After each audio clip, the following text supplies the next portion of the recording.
सभी पेंशन धारकों को Ram Ram. BLS news YouTube channel पर एक बार आपका फिर से स्वागत है। साथियों, यदि आपको या परिवार के किसी भी मेंबर को पेंशन मिलती है तो आपके लिए बड़ी खुशखबरी आ चुकी है। सभी पेंशन धारकों की मौज हो चुकी है। साथियों, देश भर के जितने भी वृद्ध, विधवा और विकलांग पेंशनधारी हैं, इन सब के लिए बड़ी खुशखबरी आ चुकी है। क्योंकि दोस्तों, 1 जून 2025 से पेंशन में 6 नए नियम लागू होने जा रहे हैं और इन नए नियमों के माध्यम से पेंशन राशि में बढ़ोतरी कर दी गई है। 2000 से लेकर के 5000 रुपए तक पेंशन अब देश भर के पेंशन धारकों को मिलेगी। साथियों, किसको मिलेगी किसको नहीं मिलेगी अवश्य जान लीजिए। यदि वृद्ध, विधवा और विकलांग पेंशनधारी आप हैं तो इन नियमों के बारे में अवश्य ही आप जानकारी ले लीजिए, नहीं तो फिर आपकी पेंशन बंद कर दी जाएगी। और मई 2025 की पेंशन आपके अकाउंट में कब आएगी साथियों, उसकी भी अपडेट आपको वीडियो में मिलने वाली है। 6 नए नियम, पेंशन बढ़ोतरी, पेंशन किसकी बंद होगी किसको मिलेगी और मई महीने की पेंशन आपको कब मिलेगी, आपके अकाउंट में कब आएगी, इसकी पूरी जानकारी आपको वीडियो मिलने वाली है। इसलिए साथियों, आप वीडियो को अंत तक जरूर देखें ताकि पूरी जानकारी आपको मिल सके। और जानकारी लेने से पहले यदि आप बीएलएस न्यूज यूट्यूब चैनल पर पहली बार आए हैं, सब्सक्राइब अभी तक नहीं किया है तो साथियों आप चैनल को अवश्य सब्सक्राइब कर लीजिए ताकि आसानी से दोस्तों आपको इन नए नियमों की जानकारी हो सके। अन्य जो पेंशनधारी है उन तक भी आप वीडियो को सेंड अवश्य कर दीजिए। भारत सरकार ने पेंशन योजनाओं में बड़ा बदलाव किया है और 1 जून 2025 से पूरे देश में सभी वृद्ध, विधवा और विकलांग पेंशन धारकों के लिए नए नियम लागू कर दिए गए हैं। और साथियों, इन नए नियमों के माध्यम से पेंशन की प्रक्रिया और नियमों में बदलाव किया गया है जिससे कि पेंशन पारदर्शी, डिजिटल और लाभकारी हो सकेगी। सरकार को नए नियम लागू करने का मुख्य उद्देश्य है कि जो भी जरूरतमंद हैं उनको सही समय पर सही तरीके से पेंशन मिल सके और जो भी फर्जी लाभार्थी हैं उनका नाम हटाया जा सके। अगर आप भी पेंशन ले रहे हैं या फिर आवेदन करने की सोच रहे हैं तो साथियों, नए नियमों के बारे में आपको समझना बेहद जरूरी है। क्योंकि 1 जून 2025 से नए नियम लागू किए जा रहे हैं। कौन कौन से नियम हैं, वृद्धा पेंशन कब आएगी, पात्रता क्या होगी, जरूरी दस्तावेज कौन से हो, किन बातों का हमें ध्यान रखना होगा, आसान तरीके से आप एक टेबल के माध्यम से साथियों आप इन सभी बिंदुओं को समझ सकते हैं ताकि आपको किसी भी प्रकार से कोई भी मुसीबत का सामना ना करना पड़े। तो नए नियम लागू किए जा रहे हैं 1 जून 2025 से। वृद्ध, विधवा, विकलांग सरकारी कर्मचारी यानी कि देश भर के जितने भी पेंशनधारी हैं उन सभी के लिए दोस्तों यहां पर ये बदलाव किए गए हैं। और डॉक्यूमेंट्स इन नियमों के तहत अब आधार कार्ड, बैंक पासबुक, जीवन प्रमाण पत्र और मोबाइल नंबर आपको चाहिए। 31 मई 2025 से पहले आप डॉक्यूमेंट जमा करवा दें। यदि जमा नहीं करवाए हैं तो आप अवश्य जमा करवा दें, वरना फिर आपकी पेंशन बंद हो सकती है, आपको नुकसान हो सकता है। जमा कराने का तरीका ऑनलाइन, ऑफलाइन है। बैंक, सीएससी सेंटर या फिर सरकारी ऑफिस में जाकर के डॉक्यूमेंट्स आप जमा करवा सकते हैं। ई केवाईसी साथियों अनिवार्य कर दी गई है। डिजिटल प्रमाण पत्र और पेंशन राशि में भी यहां पर बदलाव कर दिया गया है जिसका लाभ देश भर के सभी पेंशन धारकों को मिलेगा। नए नियमों का लाभ क्या होगा, तो पेंशन में पारदर्शिता आएगी, समय पर भुगतान होगा और जो भी फर्जीवाड़ा पेंशन में चल रहा है वो कम होगा, अर्थात यहाँ पर फर्जीवाड़े को रोका जाएगा। 1 जून 2025 से देश भर के सभी वृद्ध, विकलांग, विधवा पेंशनर के लिए 6 नए नियम लागू किए गए हैं। क्या बदलाव किया गया है, क्या असर यहाँ पर पेंशन धारकों पर होने वाला है, तो डिजिटल पहचान और केवाईसी अनिवार्य कर दी गई है। सभी पेंशन धारकों के लिए अनिवार्य की गई है। आधार कार्ड, अन्य डिजिटल जो डॉक्यूमेंट्स हैं वो अनिवार्य रूप से यहाँ पर जमा करवाने होंगे। हर महीने ई केवाईसी अपडेट रखनी होगी ताकि असली लाभार्थियों को पेंशन मिले और फर्जी लाभार्थियों को पेंशन रोकी जा सके। तो यहाँ पर आपका आधार कार्ड यदि बैंक कार्ड से लिंक नहीं है तो उसको लिंक करवा लें। हर 6 महीने में जीवन प्रमाण पत्र आप ऑनलाइन या ऑफलाइन जमा अवश्य करवाएं। पेंशन राशि में बढ़ोतरी कर दी गई है। बड़ी खुशखबरी, वृद्धावस्था, विधवा, विकलांग जो भी पेंशनधारी हैं उनकी पेंशन राशि में सरकार ने बढ़ोतरी करने का फैसला किया है।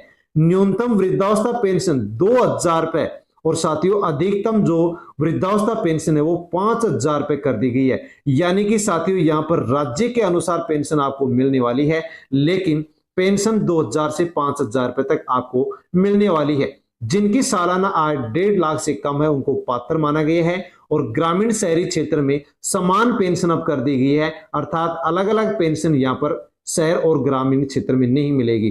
पात्रता दस्तावेज के नियमों में सख्ताई बरती गई है। ताकि आसानी से पात्रता की जांच की जा सके और जो भी फर्जी लाभार्थी हैं उनका नाम हटाया जा सके। वृद्धावस्था पेंशन के लिए न्यूनतम आयु 60 वर्ष या इससे अधिक हो सकती है आपकी। विधवा पेंशन के लिए पति का मृत्यु प्रमाण पत्र अनिवार्य है। और विकलांग पेंशनर की जो साथियों न्यूनतम विकलांगता 40 थी उसको बढ़ा करके 50 कर दी गई है। डॉक्यूमेंट्स आय प्रमाण पत्र, निवास प्रमाण पत्र, बैंक खाता आधार कार्ड, जीवन प्रमाण पत्र सही समय पर आप अपडेट अवश्य रखें, वरना आपकी पेंशन फिर बंद हो सकती है। ऑनलाइन पेंशन भुगतान और प्रबंधन की व्यवस्था कर दी गई है। साथियों यहाँ पर पेंशन का जो भुगतान है वो केवल आपका आधार कार्ड जिस बैंक खाते से लिंक है उसी में आएगा। इसके लिए आप online portal bank CSC centre जाकर के आवेदन करें, डॉक्यूमेंट जमा कराएं ताकि आसानी से आपको यहाँ पर पेंशन मिल सके। पेंशन का स्टेटस लिस्ट आवेदन यदि आप करना चाहते हैं तो ऑनलाइन चेक कर सकते हैं। कोई गड़बड़ी हो जाए, कोई शिकायत हो तो आप ऑनलाइन शिकायत दर्ज करवा सकते हैं। बहुत ही अच्छी व्यवस्था यहाँ पर पेंशन धारकों के लिए कर दी गई है। 5वां नियम सत्यापन फर्जी लाभार्थियों की जांच के लिए किया गया है। सरकार के कर्मचारी या अधिकारी पेंशनर की लिस्ट घर घर जाकर के चेक कर रहे हैं, सत्यापन शुरू कर चुके हैं। यदि अपात्र या मृत लाभार्थी पाया जाता है तो उसको फिर पेंशन अब नहीं दी जाएगी, क्योंकि साथियों गलत जानकारी देने वाले को, फर्जी तरीके से दस्तावेज जमा कराने वाले को, अपात्र को अब पेंशन नहीं दी जाएगी। इसलिए आप सही समय पर दस्तावेज जमा करा दें। यदि आप पात्र हैं तो आपको पेंशन मिलती रहेगी। पेंशन कब आएगी साथियों, बड़ा कमेंट्स यहां पर होता है। अनेक पेंशनधारी कमेंट्स कर रहे हैं कि मई महीने की पेंशन कब आएगी। तो यदि नए नियमों के तहत आपका सत्यापन दस्तावेज पूरा है तो साथियों पेंशन का पैसा आपके महीने में यहां पर तय तारीख को ही आने वाला है। सीधे बैंक खाते में पेंशन आपके अकाउंट में आएगी। सत्यापन दस्तावेज नहीं है तो पेंशन आपकी रोक दी जाएगी। इसलिए आप सत्यापन की प्रक्रिया पूरी अवश्य कर लें, वरना आपकी पेंशन रोक दी जाएगी। हर महीने की 7 से 10 तारीख के बीच पेंशन आने की संभावना रहती है। तो ये पेंशन मई की जो पेंशन है 7 से 10 मई के बीच में आपके यहाँ पर आने वाली, 7 से 10 जून के बीच में ये राशि आपके अकाउंट में आने वाली है। तो दोस्तों वृद्धावस्था पेंशन कब आएगी, सत्यापन प्रक्रिया पूरी है, दस्तावेज पूरे हैं तो 7 से 10 तारीख के बीच में आपके अकाउंट में पेंशन आने वाली है। और यदि सत्यापन पूरा नहीं है, दस्तावेज पूरा नहीं तो पूरा कर लें, वरना आपके अकाउंट में पेंशन नहीं आएगी, पेंशन को रोक दिया जाएगा। साथियों वृद्धावस्था जो पेंशन है ये किसको मिल सकती है, कैसे ले सकते हैं, तो ये वृद्धावस्था जो पेंशन योजना है ये पूरे भारत में महिला पुरुष की उम्र 60 वर्ष कम से कम होनी चाहिए तो ही आपको ये लाभ मिलेगा। और पेंशन राशि 2000 से 5000 राज्य के अनुसार पेंशन मिलती है। डॉक्यूमेंट्स आपको आधार, बैंक पासबुक, जीवन प्रमाण पत्र यहाँ पर आपको चाहिएगा। आप फॉर्म भर सकते हैं। यदि आप लाभ ले रहे हैं तो आपको लाभ मिलता रहेगा। लाभ कर लेना चाहते हैं तो साथियों ऑनलाइन ऑफलाइन आवेदन कर सकते हैं। सत्यापन की प्रक्रिया घर घर जाकर के डिजिटल ई-केवाईसी कर्मचारियों के द्वारा की जा रही है और सीधी राशि अब बैंक खाते में आपके अकाउंट में डाली जाएगी। डिजिटल पहचान, ई-केवाईसी अपडेट और राशि बढ़ोतरी को लेकर के यहाँ पर वृद्धावस्था पेंशन धारकों को बड़ा तोहफा सरकार के द्वारा दिया गया है। तो साथियों ये बड़ी जानकारी थी। और वृद्धावस्था पेंशन धारकों को और भी कई नियम है उनको ध्यान में रखना है, जैसे कि दस्तावेज सही समय पर जमा कराएं, आधार कार्ड बैंक खाते से लिंक कराएं, हर 6 महीने में जीवन प्रमाण पत्र आप जमा कराएं, सत्यापन सही समय पर करवाएं और अधिकारी को सही जानकारी दें। सत्यापन दस्तावेज में कोई गड़बड़ी हो तो आप तुरंत उसको सुधरवा लें। और यदि आप पेंशन का स्टेटस लिस्ट ऑनलाइन चेक करना चाहते हैं तो साथियों ऑनलाइन चेक कर सकते हैं। अब आपको कोई भी प्रॉब्लम आने वाली नहीं है। दोस्तों ये बड़ी जानकारी थी जिसके बारे में हमने जानकारी ली है। नए नियम जाने हैं सभी के दोस्तों सभी के पास वीडियो को सेंड अवश्य करें। और BLS न्यूज यूट्यूब चैनल पर नए हैं तो सब्सक्राइब कर लें। जानकारी अच्छी लगी हो तो वीडियो को लाइक कर लें। धन्यवाद।